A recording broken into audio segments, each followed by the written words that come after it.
നമ്മൾ കണ്ടതാണ് ഈ 15-ാം നൂറ്റാണ്ടിൽ കൊച്ചി മഹാരാജാവ് സമ്മാനിച്ചിട്ടുള്ള സ്വർണ്ണ നെറ്റിപ്പട്ടം, തൃപ്പൂണിത്തുറ പൂർണ്ണത്രയീശ ക്ഷേത്രത്തിലെ സ്വർണ്ണ നെറ്റിപ്പട്ടം എങ്ങനെയാണ് ദേവസ്വം ബോർഡിൻ്റെ ഒത്താശയോടുകൂടി ഉരുക്കി വിറ്റ് കളഞ്ഞത്. അല്ലെങ്കിൽ ഹരിപ്പാട് ക്ഷേത്രത്തിലുണ്ടായിരുന്ന സ്വർണ്ണ കമ്പവിളക്ക് എങ്ങനെയാണ് ഈ പറയുന്ന ആളുകളുടെ ഭരണത്തിൻ്റെ കീഴിൽ ഇല്ലാതായത്.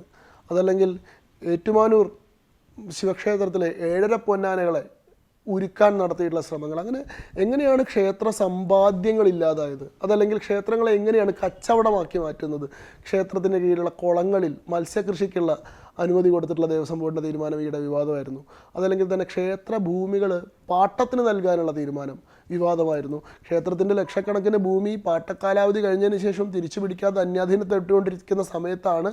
അന്യാധീനപ്പെട്ട് കിടക്കുന്ന സമയത്ത് തന്നെയാണ് കൂടുതൽ ക്ഷേത്രഭൂമി പാട്ടത്തിന് കൊടുക്കാനുള്ള തീരുമാനം ദേവസ്വം ബോർഡ് ഉണ്ടാക്കുന്നത് നമ്മൾ കാണണം. അപ്പോൾ ക്ഷേത്രങ്ങളെ വെറും വരുമാനമാർഗമാക്കി കറവപ്പശുക്കളാക്കി മാത്രം ഉപയോഗിക്കുന്ന ആ നിലപാട് ദേവസ്വം ബോർഡുകൾ എത്രയോ കാലമായി തുടർന്നു വരുന്നതാണ്. ആ സമ്പ്രദായങ്ങളെല്ലാം ഇല്ലാതാക്കാൻ ക്ഷേത്ര ഭരണം എന്നത് ക്ഷേത്ര വിശ്വാസികളായിട്ടുള്ള ആളുകളുടെ കയ്യിൽ തന്നെ എത്തണം.